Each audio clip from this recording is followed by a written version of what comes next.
మహాకవి కాళిదాసు కుమార సంభవం 24వ భాగం 26-11-25 ఏకాదశ సర్గలో ఉన్నాం మనం. గౌరీ శివౌ కుమారేణ సమం విమాన ఆరోహ. కొడుకుని తీసుకొని గౌరీ శివుడు కుమారస్వామిని తీసుకొని గౌరీ శివుడు విమానం ఎక్కడం. ప్రీతాత్మనా సా ప్రయతేన దత్త హస్తావలంబా శశిరేఖరేణ కుమారముత్సుంగతలే దధాన విమానమభ్రం లిహ మారురోహ. మహేశ్వరోపి ప్రమద ప్రరూఢ రుమోద్గమో భూధరనందనాయ అంకాదుపాత్త తదంకత సా తస్యాస్తు సోప్యాత్మజ వత్సలత్వాత్ దధానయా నేత్రసుధైకసత్రం పుత్రం పవిత్రం సుతయా తయాద్రీః సంశ్లిష్యమాణః శశి ఖండధారీ విమానవేగేన గృహాంజగామ. అధిష్ఠితః స్ఫాటికశైలశృంగే తుంగే నిజం ధామ నికారగమ్యం. మహోత్సవాయ ప్రమద ప్రముఖ్యా పృథూన్ గణాన్ శంభురథా ఆదిదేశ. ప్రీతుడై సావధాన చిత్తుడైన చంద్రశేఖరుని చేయూత తీసుకొని ఆకాశాన్ని అంటుకునేటువంటి ఎత్తుగా ఉన్న విమానాన్ని కుమారుని ఒడిలో కూర్చోబెట్టుకొని పార్వతీదేవి ఎక్కింది. ఎద్దును వదిలేశారు, విమానం ఎక్కి. వాత్సల్య భావం చేత వడలు పులకరించిన శివుడు కూడా కుమారుడి మీది వాత్సల్యంతో గిరిరాజనందని యొక్క ఒడి నుండి ఆ బాలుని తన ఒడిలోకి తర్వాత ఆ శివుని ఒడి నుండి పార్వతి మళ్ళా తన దగ్గరికి మళ్ళా ఆమె నుంచి అతను ఆ విధంగా మార్చుకుంటున్నారు. అర్ధచంద్రధరుడైన మహేశ్వరుడు అమృత సత్రాన్ని, అమృతపు నిధానాన్ని, అమృతంలాగా నయనానందకరుడు పవిత్రుడు అయినటువంటి కుమారుణ్ణి పట్టుకొని హిమగిరి తన అయిన పార్వతిని ప్రేమతో కౌగలించుకొని విమానం యొక్క వేగం వల్ల త్వరగా తన గృహాన్ని చేరారు. తర్వాత ఎత్తైన స్ఫటికాల కొండ అయిన కైలాస పర్వత శిఖరం మీద ఉన్న బాగా అందమైన తన ఆసనం మీద కూర్చున్న వాడై మహోత్సవం నిర్వహించడానికి తన ప్రథమ గణనాయకుడు మహేశ్వరుడు ఆజ్ఞాపించారు.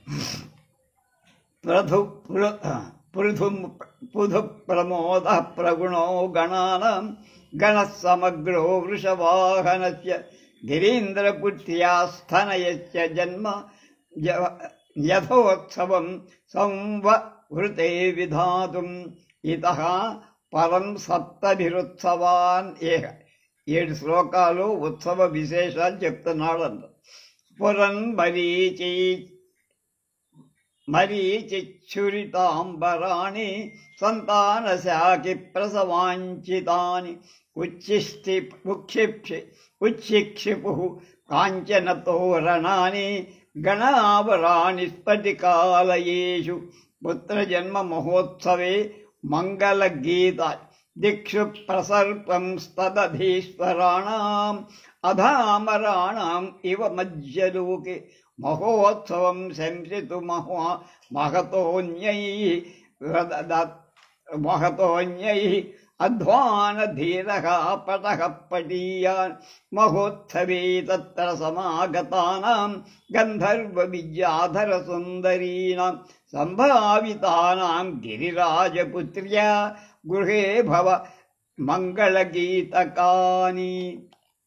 తర్వాత పార్వతీ పరమేశ్వరుల కుమారుడి యొక్క జన్మోత్సవం నిర్వర్తించడానికి పుట్టినరోజు పండుగ మహానందంగా పొందిన గొప్ప సుగుణాలు గల ప్రమద గణ సమూహము సన్నద్ధమై ఇక్కడ 7 శ్లోకాలు జన్మదినోత్సవం వర్ణిస్తున్నాడు మహాకవి కాళి. ప్రకాశిస్తున్న కిరణ కాంతుల ఆకాశంలో చిత్రవర్ణం కల్పిస్తున్నవి.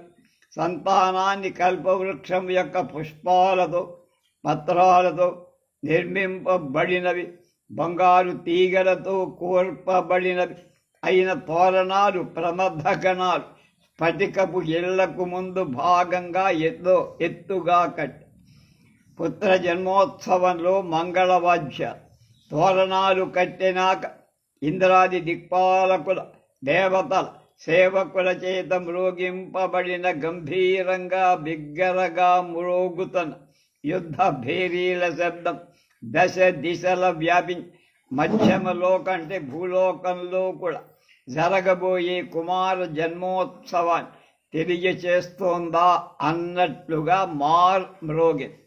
ఈ మహోత్సవానికి వచ్చిన అందువలనే పార్వతి ఇంట్లో సత్కరింపబడిన గంధర్వ విద్యాధర స్త్రీలు మంగళ గీతాలు పాడటం ప్రారంభించారు. సుమంగళోపాయన పత్రహస్తాస్తం మాతరో మాతృవ దభ్యుతేతా విధాయ దుర్వాక్షతకాని మూర్ధ్ని నిర్యు స్వమంగం పారి గిరిజాత్తనూయం ధన్వత్సుతూర్యేషు సముద్రమంగ్య లింగ్యోర్ధ్వగే అప్సరసోరసేన సుసంధిబద్ధం ననుతు సువృత్త గీతానుగం భావరసానువిద్ధం పదావపు సౌఖ్యకర ప్రసేదు ఆశావిధూమోహుత భుక్దివేదిదేపి జలాన్యభూవ విమలాని తత్రో ఉత్సవే అంతరిక్షం ప్రససాద సజ్జగ గంభీర శంఖధ్వని మిశ్రముచ్చై గృహోద్భవాదుందుభయ ప్రణేదు దివౌకసాం వ్యోమ్ని విమాన సంఘా విముచ్య పుష్ప ప్రచయాన్ ప్రసస్రు ఇత్థం మహేశాద్రి సుతాసుతస్య జన్మోత్సవే సంవదయాంచకార చరాచరం విశ్వమశేషమేతం పురం చ కంపే కిల తారకశ్రీ.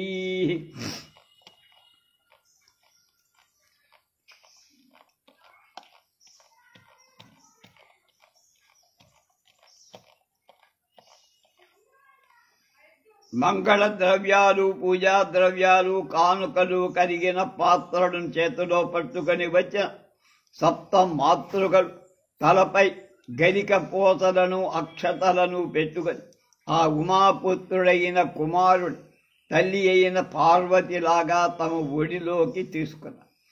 అంఖ్యం, ఆలింగ్యం, ఊర్ధ్వకాలు అనే పేరుగల వాద్య విశేషాలు గంభీర స్వరంతో మోగుతుండగా రంభాది అప్సరసలు ప్రీతిపూర్వకంగా మంచి సంధి బంధాలు గల మంచి ఇతివృత్తాలతో కూర్చబడిన గీతాలను అనుసరిస్తూ శృంగారాది రసాలతో నిండిన నాట్యం చెయ్యటం ప్రారంభించి ఆ ఉత్సవంలో వాయు సుఖస్పర్శగా వీచ దిక్కులు నిర్మలాలయ్య అగ్ని పొగలే దేదీప్యమానంగా వెలుగు తేట నీరు స్వచ్ఛమై ఆకాశం కూడా వెంటనే విశదమయ్యింది. అంటే ఎక్కడ మబ్బు లేకుండా శివుని ఇంటిలో ఉండే దుందుబులు గంభీరంగా మోగే పాంచజన్య శంఖధ్వనితో బాగా బిగ్గరగా శబ్దం చేశాయి.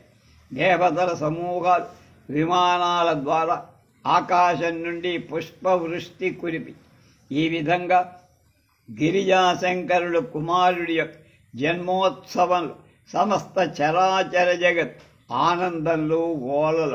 కానీ తారకాసురుని రాజ్య సంపద మాత్రం భయంతో గడ్డ వణికిపోయి కుమార బాల లీలావనన చిన్నపిల్లగా వాడుగా ఉన్నప్పుడు కుమారస్వామి బాల్య క్రీడలు ఎలా తత కుమార కుముదాం దిదానై సబాల లీలాచరితైర్విచిత్తై గిరీశ గౌర్యో హృదయం జహార ముదేన హృద్యా కిము బాలకేరి క్వశ్చన్ మార్క్ మహేశ్వర శైలసుతా చ హర్ష సమస్తర్ష మేకేన ముఖేన గాఢం అజాతదంతాని ముఖాని సూనో మనోహరాని కరమతచ్యుతుంబ క్వచిత్ ఫలద్భిః క్వచిత్ దస్ఖరద్భిః క్వచిత్ ప్రకంపై క్వచిదప్రకంపై బాలః సలీలాచరణప్రయోగై స్థయోర్ముదం వర్ధయతి స్మ పిత్రోః మళ్ళ క్వచిత్ ఫలద్భిః క్వచిత్ ఛలద్భిః క్వచిత్ ఫలద్భిః క్వచిత్ ఛలద్భిః క్వచిత్ అస్ఖలద్భిః క్వచిత్ ప్రకంపై క్వచిదప్రకంపై బాలః సలీలాచరణప్రయోగైస్తయోర్ముదం వర్ధయతి స్మ ప్రీత్రోః అహేతుహాసచ్ఛురితాననేందు గృహాంగణక్రీడన ధూళిధూమ్రః ముహుర్వద కించిదలక్షితార్థం ముదంతయో అంగగతస్తతారః శివకుమారయో కౌతుకవర్ణక గృహ్ణద్విషాణి హరవాహనశ్చ స్పృశన్నుమా కేసరిణం శరీరం సస్భృంగిణః సూక్ష్మతరం శిఖాగ్రం కర్షన్ బభూవ ప్రమదాయ పిత్రోః. కుమారుడి బాలలీలల వర్ణనం చేస్తున్నారు. అనంతరం ఆ బాలకుమారుడు అనేక రూపాలైన చాలా అనేక ప్రీతికారకాలైన తన బాల్యలీలలు తల్లిదండ్రులైన పార్వతీ పరమేశ్వరుల మనస్సులను పరవశింపచేసి మనోహరమైన బాలకేలి సంతోషం అందరికీ కలిగించుస్తుంది కదా అన్నారు. మహేశ్వరుడు పార్వతీ సంతోషం వల్ల చాలా ఆశతో ఇంకా పళ్ళు రాని ఆ కుమారుడి 6 ముఖాలను తమకున్న ఒక్క ముఖంతోనే గట్టిగా వరుసగా ముద్దులు పెట్టుకున్నారు. కుమారుడు ఒక ప్రదేశంలో జారుతుంటే మరొక తోట జారని స్థిరమైన, ఒక తోట వణుకుతుంటే మరొక తోట వణకని నడక మొట్టమొదటిసారిగా నడిచే ప్రయత్నంలో ప్రదర్శిస్తూ తల్లిదండ్రుల ఆమోదాన్ని ఆనందాన్ని పెంపొందించి, ఇంటి అంటే లేచి నడిచేటప్పుడు మొదట్లో ఎట్లా తొట్టుపాటు పడతాడో అందరిలాగా ఆయన ఇంటి ముందర ఆడుకొనటం చేత దుమ్ము అంటుకున్న శరీరంతో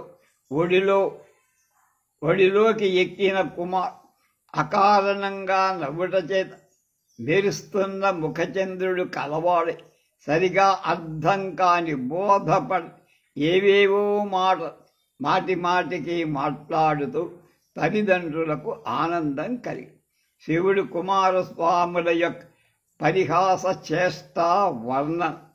కుమారుడు హరుని వాహనమైన నందీశ్వరుడి యొక్క కొమ్ములు పట్టుకొడు పార్వతీదేవికి వాహనమైన సింహపు జూలును తాకుతూ, అలాగే ప్రమద గణంలో భృంగు యొక్క శిఖను లాగుతూ పిలక తల్లిదండ్రులకు ఆనందం కలిగించారు. ఏకో నవద్వౌ దశ పంచసప్తే చయీగణన్ ఆత్మముఖం ప్రసార్య మహేశ కంఠోరగదంత పంక్తిం తదంకగః శైశవమౌగ్ధమైషిః కబడ్డి కంఠాంతకపాలమోదామ్నో అంగుళిం ప్రవేశ్యానన కోటరేషు దంతానుపాత్తుం రభసే బభూవ ముక్తాఫలభ్రాంతికరః కుమారః శంభో శిరోంత సరితస్తరంగా విగాహ్య గాఢం శిశిరాన్ రసేన సజాత జాడ్యం నిజపాణి పద్మం అతాపయద్బాల విలోచనాగ్నౌ కించిత్ కలం భంగుర కంధరస్య నమజ్జటా జూటధరస్య శంభో ప్రలంబమానం కిల కౌతుకేన చిరం చుచుంబే ముకుటేందుఖండం ఇత్తశిశో శైశవకేలివృత్తై మనోభిరామైర్గిరిజాగిరీశౌ మనోవినోదైక రసప్రసక్తౌ దివానిశం నావిదతాం కదాచిత్. తండ్రి ఒడిలో కూర్చొని ఈశ్వరి కుమారుడు తన ముఖాన్ని ముందు చాచి ఈశ్వరుడి మెడలో ఉన్న పాముల యొక్క పలు వరసలను బాల్యం నుండి ముగ్ధ భావము 1, 9, 2, 10, 5, 7 అని లెక్క చేయటం ప్రారంభం. కుమారుడైన కార్తికేయ శివుడి కంఠం నుండి వేలాడే పుర్రెల మాల యొక్క నోటి కన్నాలతో వేలిని దూచి అవి దాని ముత్యాలేమా అనే భ్రాంతితో దంతాలను లాగటానికి తొందరపడు. ఆ కుమారుడు చల్లని నీరు గల శివుని జటాజూటానికి మధ్య ఉన్న గంగ యొక్క అలలలో ఇష్టపూర్వకంగా చేతిని పెట్టి చల్లదనం వల్ల చెయ్యి బిగుసుకుపోగా ఆ హస్త కమలాన్ని శివుడి నుదిటి కంటి మంటలో వెచ్చపరుచుకున్నాడు. కొద్దిగా కింద మెడ వంగటం చేత జారిన జటా సమూహాల నుండి వేలాడుతున్న అందమైన చంద్రకళ ఆనందంగా ఆ కుమారుడు చిరకాలం ముద్దాడాడు. గిరీశు మనోభిరామాలైన అలాంటి బాలుని శైశవ లీలా చరిత్రాలతో మనసారా ఏకాంతంగా ఆనందాన్ని అనుభవిస్తూ రాత్రింబవళ్ళు కాలమే తెలుసుకోలేనంతగా గడిపారు. ఇది బహువిధం బాలక్రీడా విచిత్ర విచేష్టితం లలితరసితం సాంద్రానందం మనోహరమాచరన్ అలభత పరాం బుద్ధిం షష్ఠే దినే నవయౌవనం సకిల సకలం శాస్త్ర నివేద విభుర్యథా. ఇది శ్రీమద్ మహాకవి కాళిదాస కృత కుమార సంభవే మహాకావ్యే కుమార బాలలీలానాం 11 సర్గః. ఈ విధంగా వివిధాలైన మృదు మధురాలైన సాంద్రానంద సంధాయకాలే బాలక్రీడా విచిత్ర విచేష్టితాలే ప్రదర్శిస్తూ ఆ కుమారుడు తాను పుట్టిన 6వ నాడు గొప్ప బుద్ధి శక్తి కలిగి నవయౌవనంపై తన శక్తితో సమస్త అస్త్ర మంత్రాలు తెలుసుకొని పురాతన జన్మల్లోని సంస్కారం మొదలైనవన్నీ ఉండటం వలన ఈ జన్మలో ఆయన ఎవరు చెప్పకుండానే అనేవి.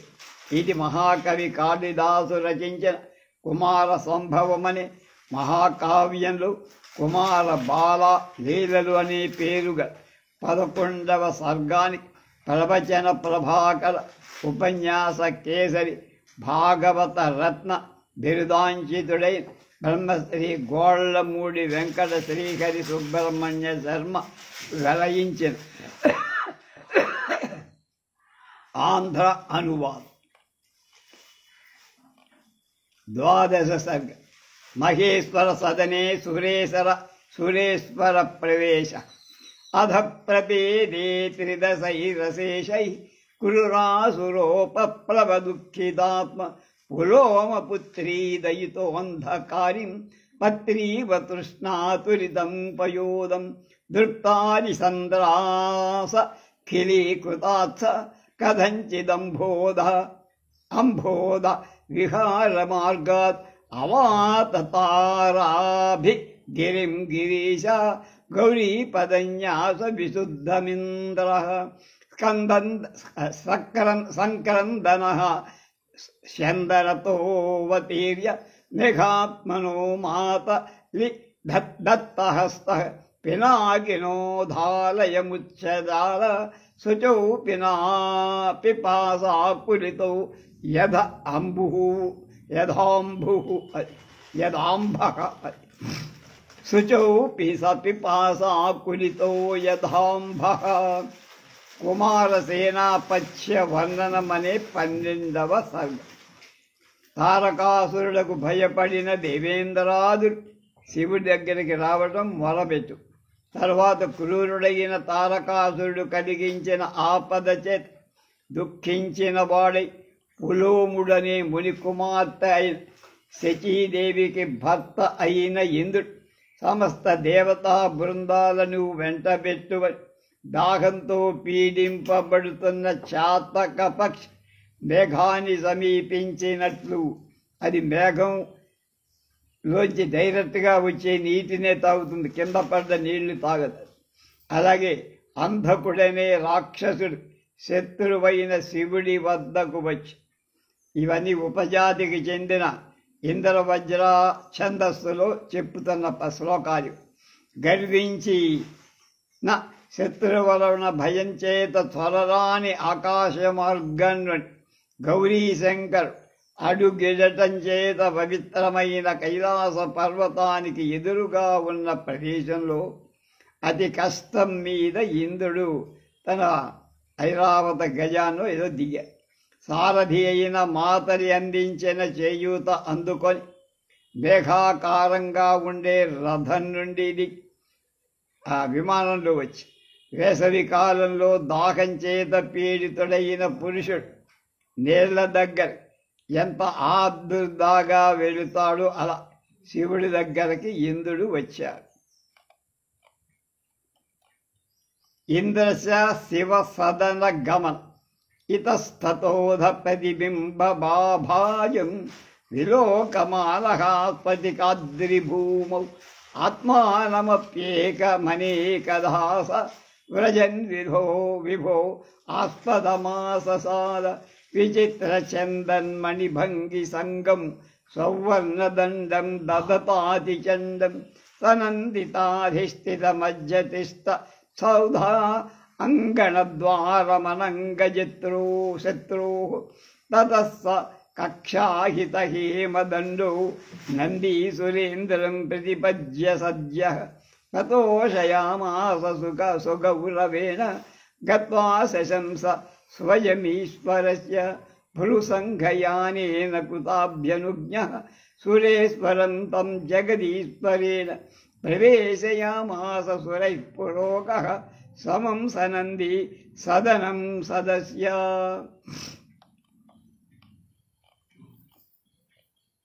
ఇంద్రుడు శివ సదనానికి రావడం చేరడు. తర్వాత స్ఫటికాచలమైన కైలాస పర్వతంలో ముందుకు సాగుతూ ఇంద్రుడు ఒక్కడే అయిన అక్కడ స్ఫటిక శిలలో అక్కడక్కడ తను ప్రతిబింబించ తన అనేక ప్రతిబింబాలను చూస్తూ శివుడు ఆ ప్రదేశానికి అక్కడ అనేక వర్ణనలతో దేదీప్యమానమైన మణులతో అలంకరింపబడింది.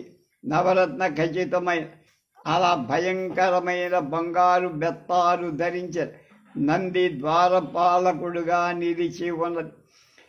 అయిన మదనాంతకుడైన శివుడి యొక్క రాజభవన ముఖద్వారానికి దేవేంద్రుడు చేరాడు. భగవద్ అనుమతి కొరకై ద్వారం వద్ద వేచి ఉన్నాడు అన్నారు. గణాధిపుడైన నంది దేవేంద్రుని వెంటనే దగ్గరికి వెళ్ళి గౌరవంగా స్వాగత వాక్యాలు పలికి ఆనందపరిచి తర్వాత తన చేతిలో ఉండే బంగారు బెత్త భవనపు ద్వారం వద్ద ఉంచి స్వయంగా ఈశ్వరుడు ఇంద్రుడి యొక్క రాకను తెలియచేశాడు, నివేదించాడు. అలా నంది విన్నవింపగా జగదీశ్వరుడు తన కను బొమ్మలను అంగీకార సూచకంగా మాత్రమే కదిలింపగా చూసి ప్రమథ గణాధిపుడైన నందీశ్వరుడు తాను ముందు నడుస్తూ దేవతా సమూహాలతో సహా శుభప్రదమైన మహేశ్వరుడి భవనంలోకి ఇంద్రుడిని ప్రవేశపెట్టారు. మహేశ్వర సదనే సురేంద్ర ప్రవేశ సచండి భృంగి ప్రముఖైర్గరిష్టై గణైరనేకైర్వివిధ స్వరూపై అధిష్ఠితం సంసది రత్నమయ్యా సహస్రనేత్ర శివ మాలులోకే కైలాసధామ్ని శివదర్శన వన అధ త్రయోదశి మహేశ్వర విశినశ్ కపర్దముద్బుద్ధమహీనమూర్ధ రత్నాంశుభిర్భాసురముల్లసద్భి దధానముచ్చైస్తర మిద్ధధాతో సుమేరు శృంగస్య సమత్వమాప్తం బిభ్రాణముత్సుంగతరంగమాలాం గంగాం జటాజూటతటం భజంతి గౌరీం తదుత్సంగ జుషం సహసంతి ఇష నివత్స్వపేనై శరదభ్రశుభ్రై గంగాతరంగ ప్రతిబింబితైస్వై బహూభవంతం సరసా సుధాంశం శరన్ మరీచి ప్రచయైస్తుషార గౌరేర్విమజ్యోతిత బుద్వహంతం. మహేశ్వరుడి సదనంలోకి సురేంద్ర ప్రవేశం. పెద్దలైన అనేక ఆకారాలు ధరించే చెండి భృంగి మొదలైన ప్రమథ గణనాథులతో రత్నాసనం మీద కూర్చొని శివుణ్ణి 1000 కళ్ళ దేవుడైన దేవేంద్రుడు చూసి కైలాసంలో శివుణ్ణి సందర్శి ఇక్కడి నుండి 13 శ్లోకాలతో శివ వైభవం వర్ణిస్తున్నారు. పాములు అనే తాళ్లతో గట్టిగా కట్టబడింది. పాముల నాయకుడైన వాసు మొదలైన మహాసర్పాల శిరోమణుల కాంతుల చేత ప్రకాశిస్తున్నది. ప్రబుద్ధమైన గైరికాది ధాతువుల చేత ప్రకాశించే బంగారు కొండ అయిన మేరు పర్వత శిఖరాలతో పోల్చ తగింది అయినటువంటి మిక్కిలి ఎత్తైన జటాజూటాన్ని ధరించిన శివుణ్ణి చూశారు. ఎత్తుగా ఎగసిపడుతున్న తరంగాలు కలది. శివుడి జటాజూట సమీపంలో ఉన్నది. శరత్కాలపు మేఘంలాగా నిర్మలమైన నురుగు ముద్దలతో శివుని ఒడిలోకి చేరుతున్న సవతి పార్వతిని పరిహసిస్తోందా అన్నట్టు అయిన గంగని ధరించినవాడు. గంగ యొక్క అలలయో ప్రతిబింబించిన శరీరంతో అనేక రూపాలతో కనపడుతున్న చంద్రబింబాన్ని తలపై ధరించినవాడు. మంచులా తెల్లగా మెరుస్తున్న తన కిరణాల చేత అసలే తెల్లనైన తన శరీరాన్ని ఇంకా తెల్లదనాన్ని కలిగిస్తున్నవాడు. బాలస్థలే లోచన మేధమాన ధమాధరీభూత రవీందునేత్ర యుగాంతకాలోచిత హవ్యవాహం మీనధ్వజ ప్రోషణ మాదధానం మహార్ఘరత్నాంచితయోరుదారం పురప్రభామండలయో సమంతాత్ కర్ణస్థితాభ్యాం శశిభాస్కరాభ్యాం ఉపాసితం కుండలయోశ్చలేన స్వబద్ధయా కంఠిత ఏవ నీలమాణిక్యమయ్యా కుతుకేన గౌర్యా ధీరస్య కంఠస్య పరిస్ఫురంత్యా కాంత్యా మహత్యాసు విరాజమానం కళార్దితానాం 13 అసురాణాం చితారజోభి పరిపాండురాంగం మహేన్మహే భాజినముద్గతాభ్ర ప్రాళేయశైల శ్రియముద్వహంతం. నుదిటి ఎందరి కంటిలో అంటే 3వ కంటి పెరుగుతున్న తేజస్సుతో ఒకదాని కింద ఉన్న సూర్యచంద్రుల నేత్రాల తేజస్సు కింద పడుతున్నది, అంటే దాన్ని తక్కువ చేస్తున్న 3వ కంటి కాంతితో ఉప్పినవాడు, ప్రళయాగ్ని కలిగినవాడు, చేప చేత ధ్వజం చేత ధరించిన మన్మధుణ్ణి ధరించినవై శివుడి యొక్క 3వ కంటిని ధరించినవాడు చూశాడు. మిక్కిలి విలువైన మణులతో పొదగబడి అందువలననే అన్ని వైపుల అధికమైన కాంతి ప్రసరింపచేసే కుండలం అనే మిషతో చెవి తమ్మియన్ కూర్చున్న సూర్య చంద్రులచే సేవించబడుతున్నవాడు. కౌతుకంతో తన కంఠంలో కట్టుకున్న నీలమాణిక్య ఖచ్చితమైన గౌరీదేవి యొక్క కంఠభూషణము అన్నట్టు విరాజిల్లుతున్నవాడు. అన్ని వైపుల ప్రసరించే తేజస్సు కలది అయిన కంఠంలోని నల్ల మత్స యొక్క గొప్ప కాంతి కలవాడు. అవసాన కాలపు మృత్యువు చేత పీడితులై అంటే మరణించి దేవతల యొక్క రాక్షసుల యొక్క చిత్తుల యందలి భస్మం పూసుకొంటం చేత తెల్లనైన శరీరం కలవాడు. దేవతలకు మరణం లేదు కదా, మరి వాడి చితాభస్మ లేపనం అనే అర్థమేమి అని ఆలోచించి కొందరు ఈ మాట కవి యొక్క ప్రమాదం వల్ల రాశాడేమో. అందువల్లనే మరికొందరు త్రిదశాసురుడు అనే పదానికి బదులుగా మనుజాసురుడనే పాఠాన్ని గ్రహించి పైన కవి చేసిన దోషాన్ని సర్దే. పెద్ద ఏనుగు యొక్క గజాసురుడి యొక్క చర్మాన్ని ధరించినవాడు. అందువల్లనే ఏనుగు తోలు నల్లగా మేఘంలాగా ఉండగా తెల్లనైన శివుని శరీరం హిమవత్ పర్వతంలా ఉందిట. అలాంటి హిమంతుల సన్నివేశంలాగా ప్రకాశిస్తున్నవాడు. పాణిస్థిత బ్రహ్మ కపాలపాత్రం వైకుంఠ భాజాపి నిషేవ్యమాణ నరాస్థి కంఠాభరణం రణాంత మూలం త్రిశూలం కలయంతముచ్చై పురాతనీం బ్రహ్మ కపాలమాలాం కంఠే వహంతం పునరాస్వహంతీం ఉద్గీత వేదాం ముకుటేందువర్ష సుధాభరౌవః ప్రబలబ్ధ సంజ్ఞాం సలీలమంకస్థితయా గిరీంద్ర పుత్ర్యా నవాష్టపద వల్లిభాస విరాయమానం శరదభ్రఖండం పరిస్ఫురంచ శరరోచిషేవ తృప్తాంధక ప్రాణహరం పినాకం మహాసురస్త్రీ విధవత్వహేతుం కరేణ గృహణాంత మృగ్యహ్యమంచై పురాస్మర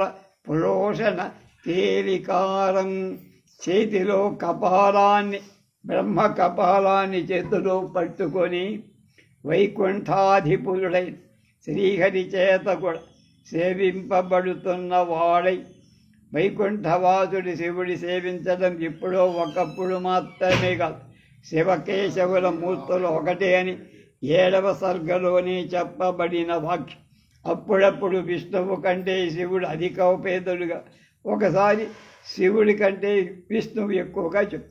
అలాగే మానవుడి యొక్క ఎముకలను ఆభరణంగా ధరించినవాడు, లేదా ప్రళయకాలంలో తన త్రిశూలంలో ఎముకలు కలవ, యుద్ధ సమయంలో తన శత్రువులను సంహరించడానికి కారణమై సాధనమైన గొప్ప త్రిశూలమనే ఆయుధాన్ని ధరించిన వాడు, తనపై ఉన్న చంద్రుడి నుండి వర్షిస్తున్న అమృత ప్రవాహాలలో మునిగిన స్నానం చేసిన ఫలితంగా తిరిగి జీవం పొందినది బ్రహ్మ కపాల మాల అవటం చేత వేదోచ్చారణం చేస్తున్నది పురాతనమైంది అయిన బ్రహ్మ కపాలాన్ని కంఠంలో ధరిస్తున్నవాడు.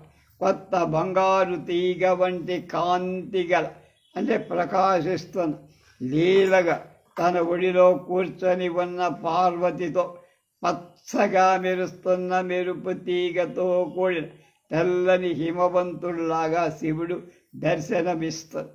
గర్వించిన అంధకాసురుని ప్రాణాన్ని అపహరించినవాడు, మహారాక్షస స్త్రీల వైధవ్యానికి కారణభూతుడైన వాడు, పూర్వం మన్మధుడిని అవలీలగా దహించినవాడు, తాము కాక ఏ ఇతర దేవతల చేత ధరింపశక్యం కాని పినాకి అనే ధనుస్సును కేలపూని చేతిలో ధరించినవాడు. భద్రాసనం కంచన పాదపీఠం మహార్హమాణిక్య విభంగి చిత్రం అధిష్ఠితం చంద్రమరీచి గౌరైరుద్వీజ్యమానం శమరైర్గణాభ్యాం శస్త్రాస్త్ర విద్యాభ్యసనైకశక్తై సవిస్మయైరేచ్యగణై సుదృష్టై నిరాజ్యమానే స్ఫటికాచలేన సానంద నిర్దిష్ట దృశం కుమారే తథావిధం శైలసుతాధినాథం పులోమపుత్రీదయుతో నిరీక్ష్య అశీక్షణం క్షోభపరోనుకల్ప్య మనోన్నహి క్షుభ్యతి ధామధామ్ని నహి క్షుభ్యతి ధామధామ్ని క్వశ్చన్ మార్క్ వికస్వరాంభూయ వనశ్రియాతం దృశాం సహస్రేణ నిరీక్షమాణ రోమాలిభి స్వర్గపతిర్భవాసే పుష్పోత్కరాకీర్ణ ఇవ అంబ్రశాఖి దృష్ట్వా సహస్రేణ దృశాం మహేష అభూత్కృతార్థో అతితరాం మహేంద్ర సర్గాంగగాతం సర్వాంగజ్ఞాతం దధతో విరూప ఇవ ప్రియాకోపకరం వివేద. చాలా విలువైన వజ్రమాణిక్యాలతో అలంకరింపబడటం చేత విచిత్రమైంది, శుభప్రదమైంది. దాని ముందు బంగారు పాదపీఠం కలది అయిన సింహాసనంపై కూర్చున్నవ, చంద్ర కిరణాల చేత తెల్లనైన చామరాల చేత ప్రమథగణం చేత వీయబడుతున్నవాడు. ధనుస్సు మొదలైన శస్త్రాలు, సమ్మోహనాధ్యస్త్రాలు, విద్యలుగా అభ్యసించడం చేత ఏక ఆసక్తి, ఒకటే ఆసక్తి కలవ సమీప అంచిన ప్రమథగణాలు మొదలైన వాళ్ళ చేత ఆశ్చర్యంగా చూడబడేవాడు. జంగమ రూపాన్ని ధరించిన పాటిక పర్వతమైన కైలాసం చేత హారతి ఇవ్వబడినవాడు అయినటువంటి తమ కుమారుడు రెప్పవాల్చకుండా ఆనందంతో చూస్తున్నవాడు. పూర్వం 13 శ్లోకాల్లో చెప్పబడినట్టు గిరిజాపతి శివుణ్ణి శచీదేవికి ప్రియుడైన ఇంద్రుడు దర్శించి ఒక్క క్షణకాలం మనక్షోభం వల్ల వ్యాకులుడి. మహేశ్వర దర్శనం చేత వ్యాకులుడు అవ్వాల్సిన పనేమిటి అని అనుమానానికి సమాధానం చెబుతాను. ఎందుకంటే తేజోరాశి ముందు ఎవరి మనస్సు క్షోభించదు. అంత గొప్ప తేజస్సుతో వెలిగిపోతుంటే తన తేజస్సు ఆయన ముందు దిగదుడుపుగా ఉంది. అందుకని బాధ.